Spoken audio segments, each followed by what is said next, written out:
An entitled patient freaks out on the staff, harasses the front reception desk, and makes a big scene, only to then get put in his place by the doctor. I witnessed a situation recently at my doctor's office that absolutely blew my mind. At the doctor's office I go to, there is almost always a standing room waiting room due to how sought after the doctor and his staff are. At this doctor's office, patients typically wait an average of an hour or more past their scheduled visit time to be seen. And to be honest, it is worth the wait. Anyway, cue the entitled patient. He started complaining and bothering the reception staff every 20 minutes or so, and when that didn't work, he started loudly trying to incite other patients in the waiting room to complain as well, all because he didn't want to wait just to be seen. Most of the people in the lobby just ignored his weird tantrum, but the receptionist had had enough and called for a nurse to witness what was happening in the waiting room. The nurse must have involved the nurse manager, who came out to try and calm him down. She coddled his precious ego and told him that she would see what she could do. All of that just to try and get him to shut up. And well, she did see what she could do for him, which then escalated this to the doctor that everybody was waiting an hour or more just to see. So the doctor makes his first appearance into the waiting room, and he looks pissed. That's when I witnessed this man-child get berated in the most gloriously passive-aggressive way I have ever seen in my life. The doctor stood with his back open to the door that leads back to the patient's rooms. The doctor looked straight at this entitled man-child, who at this point was surely aware of the atmospheric change happening in that room, especially right at that moment because he locked eyes with the doctor and was on the verge of rising from his chair to revel in his success when he was stopped dead in his tracks by the bellowing voice of the doctor, loudly addressing him by his first name only. The doctor loudly says, "Sir, do you see all these people?" The entitled patient tries to get up from their chair and scans around the max capacity room. That's when the doctor lays down the law. At this point, he's yelling and he says, "I don't need you as a patient. I have plenty and a waiting list of more begging to take your spot. You can either wait silently or find a new physician." And with that, the doctor turned his back to the room and walked back through the patient room door and closed it loudly behind him. The entitled patient sat silently with his head down for the remainder of the time I was there. I do not know how long it took him to be called back to be seen, but I do know that I arrived after him and was seen way before him. I honestly assume that he was likely seen last that day just because of the way he acted. What an absolute weirdo to go in there and act like that at a doctor's office. I think it's common knowledge, but in case you need a wake-up call, just because you're scheduled for a specific time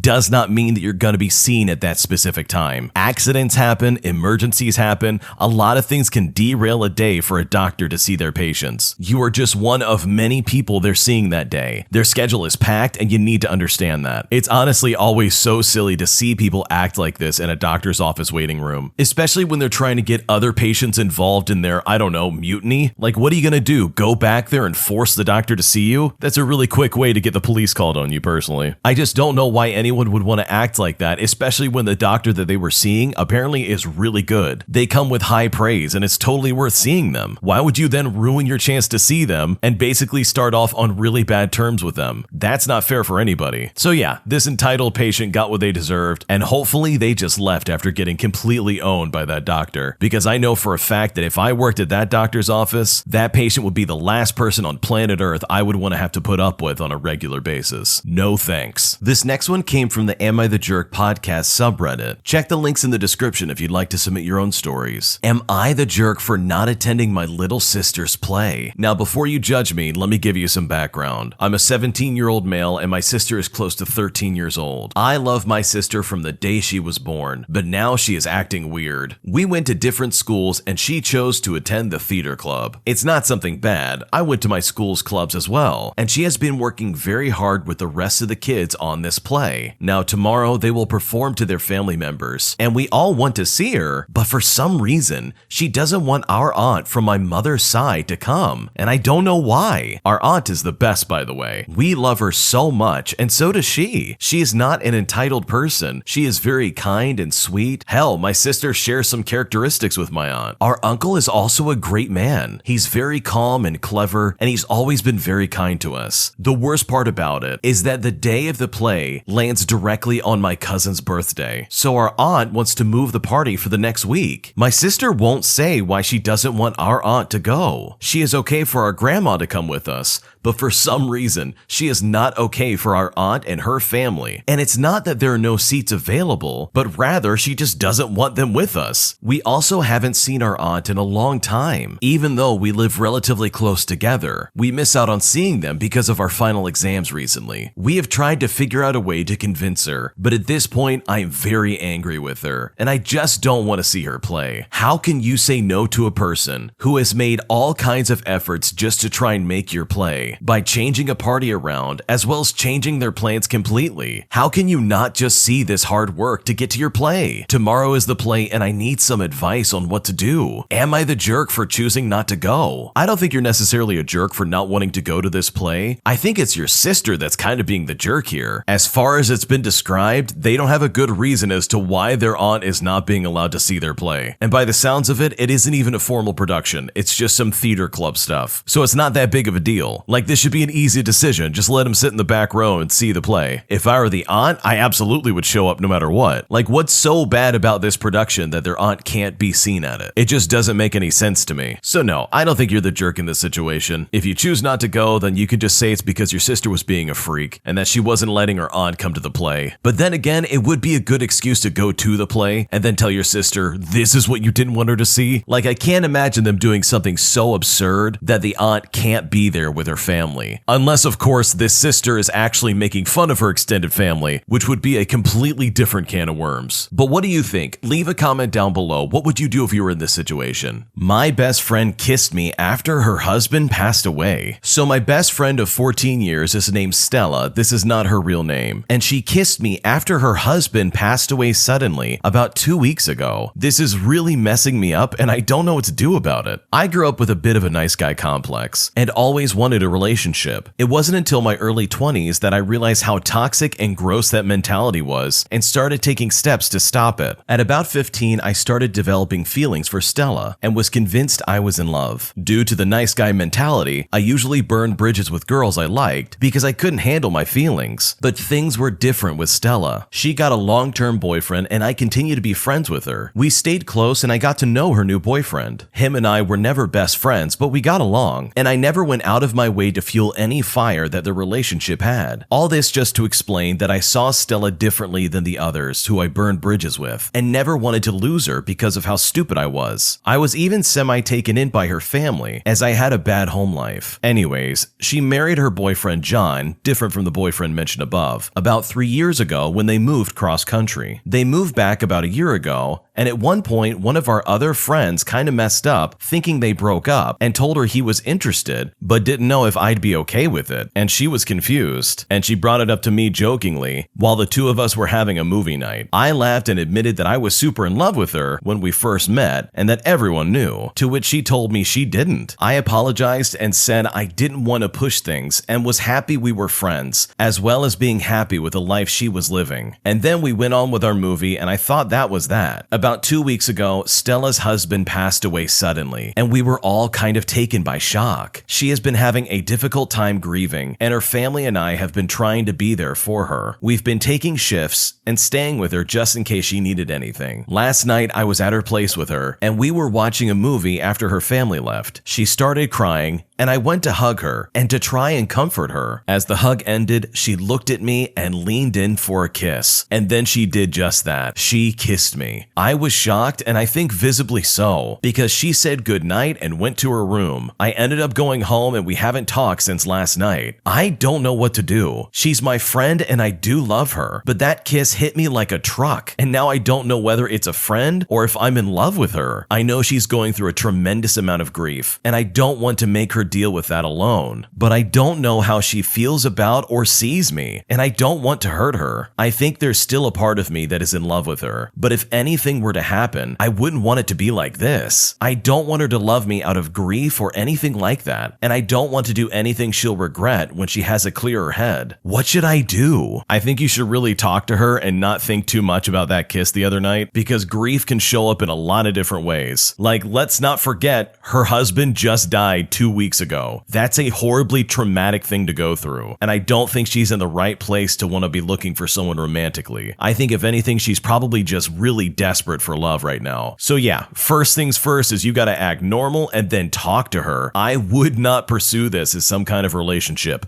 Not right now, at least. This is the wrong time to try and pursue that. And you could even go the route of not even talking about the kiss unless she brings it up. You've got to go from her perspective and know that she's probably going through a lot right now. She just lost her husband, and there's a lot of things that go along with that. She is very much in pain emotionally, physically, and she really does need people there. There's also the reality that she probably really regrets kissing you right after you left, and there's a chance that she regrets everything she did the other night as well. So in my opinion, don't pursue this or see this as some kind of sign that she's in love with you. Even if you have some kind of crush on her, you need to give that time and let that happen naturally. But 2 weeks after her husband passed away is not really a good time to try and figure out if you want to start dating her. My older brother resents me because I'm taller than him. To start off, I am a 16-year-old girl and I'm about 5'9", so I know compared to most of the people that might read this that I'm not that tall. Now, my older brother is 17 and he is 5'6". Our parents are 5 foot as well as 6 foot for my dad. I outgrew my brother about a year ago, and since then he's been really resentful towards me. His growth plates are closed, so he won't grow anymore. This is the height he's gonna be at for the rest of his life. Before this, he's always been an amazing older brother and has supported me through thick and thin, and has helped me a lot with so many things. Since the day where we found out I was taller than my brother has ignored me as much as possible, and sometimes outright claims that I'm not his sister. This continued throughout the year, and finally yesterday I asked him why he hates me now. He actually responded and said he didn't hate me, but was really jealous of my height and felt he got apparently cheated in the genetic lottery, and that while it wasn't my fault, he said he'll avoid me as much as possible. This honestly hurt me so badly. My brother is an idol to me. I never even teased him for being shorter than me. In fact, I didn't comment on it ever at all. Has anyone ever dealt with something like this? Is there any way I can fix this situation? What do I do? I know the original poster says that their growth plates have been checked,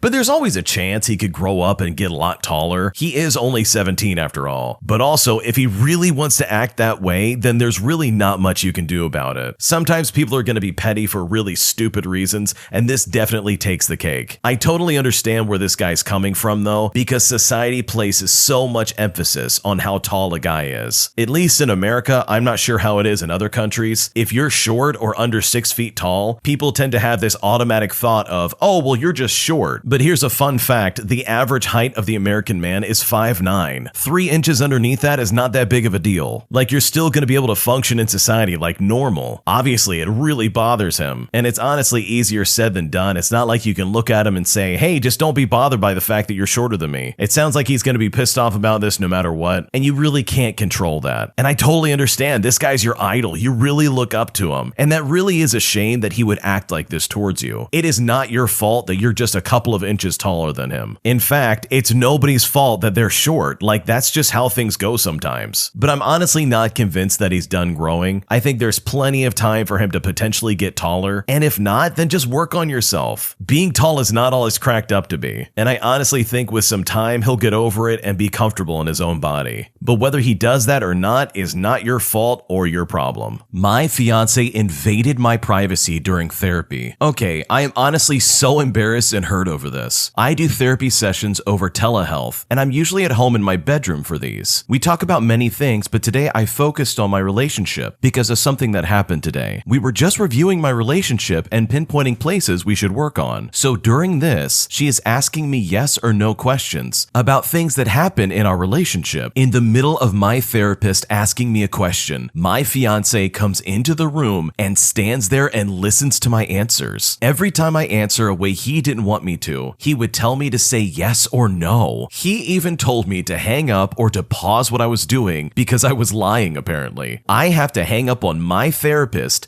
just to get scolded for answering how I did, and was told that I only answered that way to hurt his feelings. He then makes me hug him and tries to comfort me for having to hang up on my therapist. He then tells me not to say he made me hang up because I guess it would make him look bad and that he is not abusive. I'm just embarrassed, and I feel like this gave my therapist a bad view on my relationship. She offered to make me an office appointment, which I accepted, and my fiance never apologized to me. He only texted me and asked if after therapy I was ready to leave him. We've been together for a year, and I feel like it's impossible for him to be so naive about my privacy during my therapy sessions. How do I make him understand that what he did was so so wrong. I don't even know where to begin with this one, but I will just say first and foremost, this is unbelievably unacceptable and completely abusive. I think this gave your therapist a fantastic view on the relationship you're currently in. This guy literally made you drop the call on your therapist just so he could scold you on being open with your therapist. Like, this is a massive red flag. The fact that this guy is just trying to save face in front of this therapist and doesn't care about his future wife in this way and is just trying to cover up the fact that yes, he is being very abusive by making her do this is absolutely insane to me. Like, what kind of fiance would do this? You would think if your significant other was in therapy that you would be supportive and there for them. But this guy does a 180 and decides to act like a complete psychopath. He literally went into your room during your session and tried to convince you that you were lying because of the way you were speaking to your therapist. I mean, if there has ever been a situation where you might be questioning who it is that you're going to be marrying, this would be the red flags that you might be looking for. So I wish you the best of luck in figuring this out, because if you haven't figured it out yet, the way your fiance is acting is completely unacceptable and you could do a lot better than this. I was finally honest to my girlfriend of 2 years about how I felt trapped because of her anxiety, and now I feel like I gutted her and made her feel terrible. What should I do? My girlfriend is an amazing person. She is super caring, funny, sweet, attentive, and basically every other positive word you can think of. But she unfortunately also has massive anxiety, as well as self-esteem issues stemming from her terrible, hyper-religious parents who make it a point to always remind her how disposable she is. She grew up getting hit and kicked out of the house for something as minor as forgetting a dish in the sink, and they would always call her fat, which gave her body image issues. This has bled into our relationship and made her think she is as disposable to me, and no matter how hard I try, I can't seem to convince her otherwise. And since she sees herself as disposable to me, she is paranoid that I'm going to find someone to replace her, since basically every other girl is apparently better than her in her own eyes. It's gotten to the point where whenever I leave the house, she accuses me of going out to meet other girls, and I have to talk to her for sometimes hours, trying to convince her that it's just anxiety and not a fear she needs to listen to. I started to take it personal though, because I feel like after 2 years together, she should be over this fear and trust me more. As a result, I've been a lot less patient than before when she brings up these fears. This all culminated when I got invited on a week-long trip to Europe by my childhood best friend, who moved there a few years ago, and I haven't seen since. I told her I got invited, and her response was, "You're not going, are you?" And I said, yeah, I'm thinking about going. This started one of our typical fights about how she doesn't trust me not to be flirting with girls if I go, and I just kind of snapped and said I felt trapped, like I couldn't do anything I wanted anymore without her accusing me. I feel like I couldn't live my life the way I wanted to anymore. I angrily told her if she couldn't still trust me, then we should just end things now. To her, this basically confirmed all of her fears, and now she feels even more disposable and worthless than before, saying things like,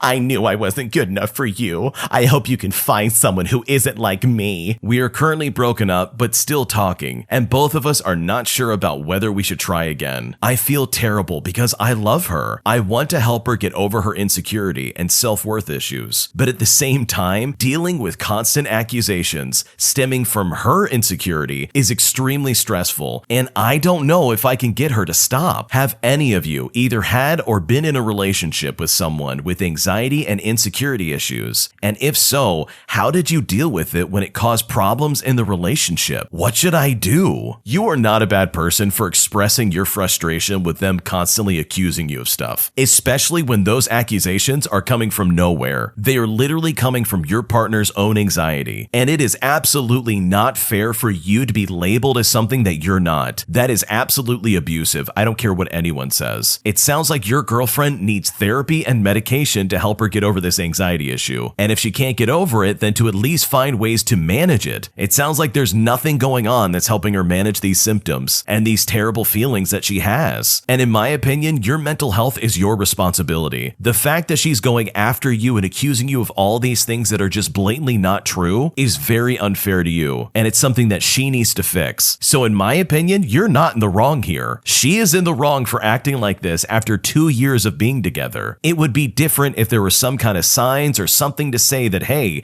maybe my boyfriend isn't being loyal. But for her automatic thought to just be, no, my boyfriend is automatically not faithful to me, that is, in my opinion, very toxic and does not make a good relationship. And no, anxiety is not as simple as just saying, okay, you need to suck it up and get over it. But at the end of the day, it is her responsibility to take care of her mental health. And clearly, based on what we've been told, she is not taking the steps necessary to take care of her mental health. Telling your significant other exactly how you feel and telling them what's going on and how you're feeling in the situation is exactly what should be happening in a healthy relationship. There should be communication, but it seems like the thing that is causing so much friction between the two of you is her false accusations against you that are baseless and just incredibly rude. So I don't know if there's anything you can do, and I really feel bad for your situation, but hopefully you can at least see that, hey, this is not your fault. But that's just my opinion. What do you think? Leave a comment down below. What would you do in a situation like this? Thanks for watching. When you subscribe, make sure to hit the bell to turn on notifications. To finish listening to all the stories, use the playlist at the top of the description. And the next time you live stream, use the Cream of the Crop music. Search Cream of the Stream on Spotify or whatever platform you use for copyright-free music to use for your next stream.